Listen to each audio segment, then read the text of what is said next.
Alors voilà, nous sommes toujours sur le salon 3D Print de Lyon en compagnie de Jamy Michelet, directeur de 3D Pro. Bonjour Jamy. Bonjour. Alors parlez-nous de 3D Pro déjà pour commencer. D'accord, donc 3D Pro est une société qui importe des produits un petit peu innovants, hein, tels que ce type de machine. Ce type de machine, à chaque fois qu'une nouvelle technologie se distingue sur le marché, 3D Pro qualifie les produits, prend contact avec les fournisseurs et diffuse ces produits. Un peu en avance sur tout le monde. On essaye, on Vous essaye. essayez. Alors parlez-nous un peu de cette imprimante M-Core Donc, Arc. donc cette imprimante M-Core Arc, donc 3D Pro est l'importateur exclusif de cette technologie de M-Core en France, et on s'appuie sur tout un réseau de revendeurs. Donc la M-Core Arc, c'est une machine révolutionnaire. M-Core a déjà fait ses preuves sur le marché de l'impression 3D puisqu'ils sont à l'origine effectivement de la technologie LOM avec la première machine qui s'appelait Iris. Le marché sur les imprimantes couleur demande des machines depuis très longtemps. Il y a très peu de monde qui savent faire de la couleur.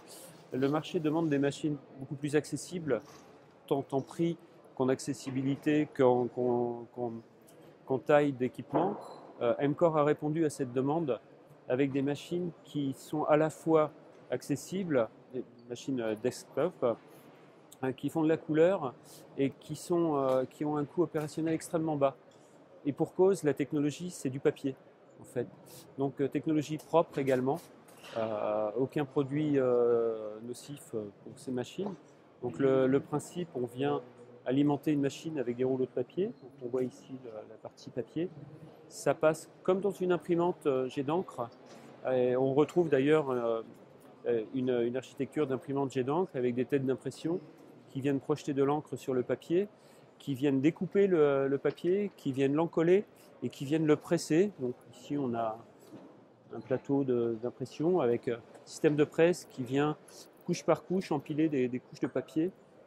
En fin d'impression, on récupère son bloc de papier et on sort une pièce qui est directement manipulable. Donc la texture est assez étonnante. Je ne sais pas si vous avez eu l'opportunité de toucher. Les couleurs sont vraiment très très belles. Donc le marché est accessible par ces machines. Alors il y a certaines évidences avec le monde du design, avec les services marketing des sociétés, mais on va très très loin. On est une belle illustration on va très très loin parce que, y compris mécaniquement, les propriétés du matériau sont assez bluffantes. Et la couleur, bien entendu, nous permet de répondre à tout un tas d'applications. C'est effectivement une des rares technologies pour lesquelles on peut imprimer des objets 3D en quasiment full couleur. Exactement, exactement. En fait, il existe deux technologies, la technologie poudre, hein, le CJP, le Color Jet Printing, et celle-ci. Aujourd'hui, il n'existe pas d'autres technologies qui permettent de faire. On peut faire des couleurs avec d'autres technologies, mais des couleurs, des pièces multicolores, mais pas polychromes. Pas dans la gamme de couleurs. Exactement. D'accord, très bien. Alors, cette imprimante 3D, c'est la dernière de M-Core. C'est la dernière de M-Core. Elle est vendue à quel tarif? Alors, c'est une machine, il faut compter à peu près 18 000 euros. 18 000 euros. Pour un volume d'impression de quel Pour un volume d'impression de 240 par 205 par 125. D'accord.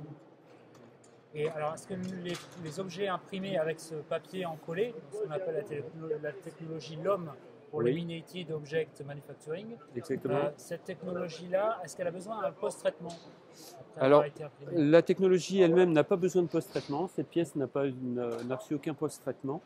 Par contre, si on veut apporter d'autres propriétés au matériau, on peut effectivement, celle-ci a été visiblement vernie, on peut également utiliser des infiltrants de l'époxy, de la cyano, mais la technologie se suffit en elle-même. Vous voyez. Une pièce brute sortie de machine. En modèle, ce sont des pièces d'aspect. Pour les pièces mécaniques, est-ce que cette technologie peut répondre à des exigences, à des contraintes mécaniques Partiellement, moyennes? partiellement. On arrive, tout dépend où on place le curseur quand on parle de mécanique. Ouais. Voilà. On est plus quand même sur la pièce de modèle de visualisation. On est plus au marketing qu'au prototypage, en gros, pour être. Alors, et votre société accompagne les entreprises à l'intégration de cette imprimante? Alors, exactement. Nous, on est le garant du bon fonctionnement de ces machines chez les clients. C'est-à-dire qu'on forme les techniciens de nos revendeurs à pouvoir installer ces machines, à pouvoir former les utilisateurs, à pouvoir les entretenir. Et puis, dans le cas où il faut intervenir, c'est nous qui intervenons d'ordre et pour compte de MCOR. D'accord. Alors, c'est plutôt un marché orienté industriel, design, Alors, pas B2C du tout. pas B2C, bon, l'équipement, c'est un beau B2C. Si on, non, Quelque part, on tend un peu vers le B2C. Ouais, alors C'est peut-être un objectif de MCOR de justement attaquer ce marché. Non, l'évidence pour ce marché, c'est plutôt l'éducation. Parce que l'aspect pédagogique de la couleur, de l'innocuité des matériaux, de l'accessibilité de la machine, on fait une machine vraiment orientée éducation. Mais je pense qu'on va la trouver beaucoup dans les bureaux d'études parce que, toujours pareil, son encombrement, c'est un système silencieux, c'est un système de, voilà. Et surtout, cette machine aujourd'hui a le coût opérationnel le plus bas du marché. Sans équivalent. On annonce un prix de revient de l'ordre de 10 centimes d'euros le centimètre cube de matière physique, ce qui est aujourd'hui probablement 3 fois plus bas que la technologie la moins onéreuse du moment. Alors si on parle consommable justement pour calculer le prix de revient, le papier c'est du papier standard, normal, ou il y a une particularité? Alors le papier c'est un papier propriétaire. Je ne suis pas persuadé qu'il ait des particularités propres. Par contre, le système d'avance de pas, le système de rouleau et de qualité de fonctionnement fait que MCOR a choisi de qualifier un type de rouleau particulier. D'accord. Et alors, il faut compter combien pour l'achat d'une bobine? Je vous ai dit, c'est à peu près 10 centimes d'euros de centimètre cube la pièce finie. Donc ceci, ça inclut en fait le consommable sur cette machine. On va trouver du papier, on va trouver de l'encre, on va trouver des lames et de la colle. D'accord. Voilà. Et là, on a la couleur, c'est des CMJN, c'est un mélange. Exactement. Ouais. Très bien. Est-ce que vous avez d'autres types d'imprimantes que proposées sur Alors oui, un autre type d'imprimante, on a ce type d'imprimante là. Je ne sais pas si vous avez.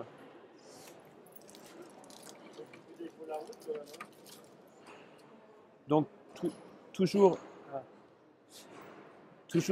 dans la partie produits innovants ou produits qui se distinguent. Ça, ce sont des machines Markforged. Le fonctionnement, c'est du FDM, donc du dépôt de fil fondu. La particularité, c'est qu'au lieu de déposer de l'ABS ou du PLA, on va déposer du nylon. Donc on va avoir des pièces on va retrouver les propriétés du nylon avec cette flexibilité, cette légèreté. On va faire une structure en nid d'abeille. Et cette machine possède une deuxième tête dans laquelle on va venir déposer de la fibre. Donc au choix, soit de la fibre de carbone, donc de la fibre longue, soit de la fibre de Kevlar, soit de la fibre de verre, soit de la fibre haute température. Et quand vous prenez cette pièce en nylon et que vous rajoutez simplement quelques lignes de carbone, vous voyez la résistance que ça donne au matériau. Donc on peut dire que c'est une imprimante 3D FDM à double extrusion. Exactement.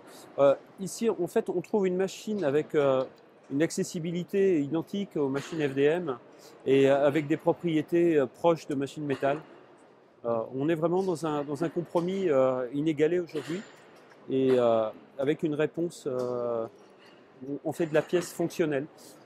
Avec la MCOR, on fait de la pièce de design. Avec la Markforged, on fait de la pièce, là pour le coup, on adresse réellement des Fab Labs et du prototypage rapide. D'accord.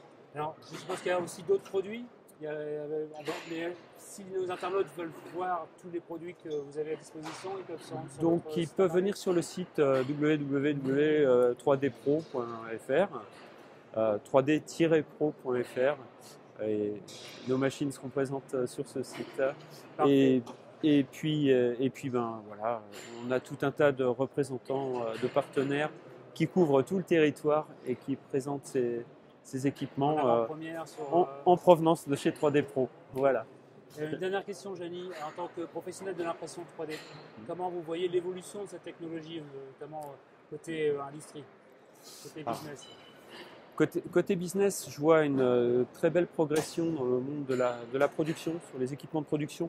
Si on classifie les machines en modèles pour particuliers, professionnels, production, je pense que aujourd'hui la tendance et l'intérêt euh, est vraiment pour les machines de production. Des Où, produits finis, ouais, sorte de- ouais. L'industrie a vraiment porté un véritable intérêt à l'impression 3D. Et aujourd'hui, on est vraiment dans l'application de ce procédé et tout ce que ça peut apporter en termes de production. Parfait. Ouais. Merci beaucoup, Jani, et bonne continuation. Je vous en prie. Merci.